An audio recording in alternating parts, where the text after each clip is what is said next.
Hey, this is Horace Bray with JamPlay.com, and in this first part of the lesson, we're going to exhaust all the possibilities of the G major triad on the neck.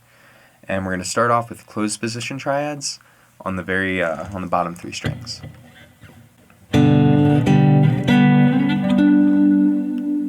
Now, a triad is generally made up of 1, 3, 5, and there are things called inversions, where we have root position, first inversion, second inversion, and then it repeats back to root position, first inversion, and if you can grab it, second inversion way up there. So the way I like to practice these is to really take your time to get to know the sound on like almost an emotional level, because the emotional associations you end up having with these sounds are what you're gonna have when you're on stage and there are all these crazy things going on, and yeah, you won't really have time to use all your mental RAM like you would normally in a practice session, so that's why it's good to get to know these. So the first, the root position one, 1, 3, 5. So this is a closed root position G major triad. We have the root, the third, 1, 1, 2, 3, 4, 5. And I'm using my ring finger and my middle finger to grab these.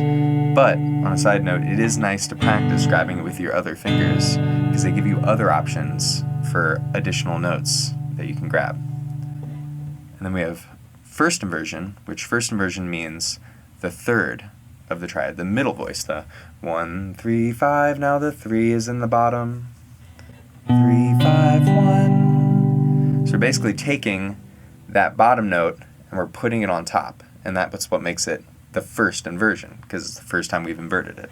And I'm using my ring finger and my pointer finger. I'm borrowing my pointer finger to grab the 5 and the 1, and then I'm going to grab the 3 with my ring finger. And then we're going to go up to second inversion, which starts on the 10th fret, having the 5 in the bass. And then 1, 3. So, again, this is another shape where you can use different fingerings to grab other notes, but I generally grab it with my my ring finger, my pinky, and my middle.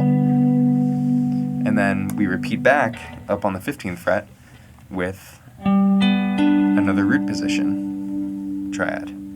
So we have root position, first inversion, second inversion, repeats up to root position, 12 frets higher than we started.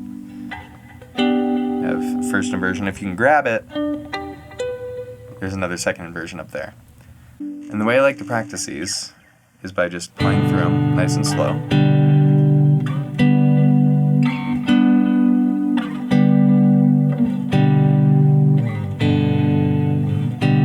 A big trick while you're doing these is to remember to breathe. This guitar doesn't really give us too many reasons to breathe, like a trumpet would or something. Then once you get that down and that starts to feel comfortable, I recommend switching up the inversions. Like go from root position to second, first inversion to root, second inversion to first inversion.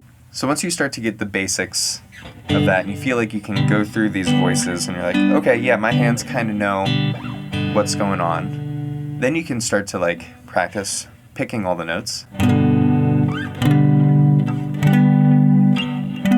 Doing that by going through the first 3 strings and doing a rest stroke, which is you go through the strings and you rest on the 4th string.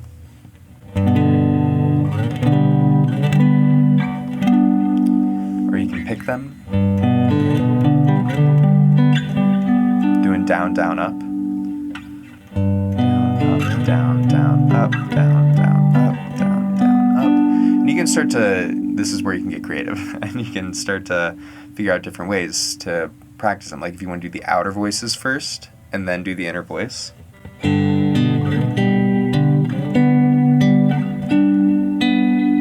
Or you could do the bottom voice and the top 2 voices together.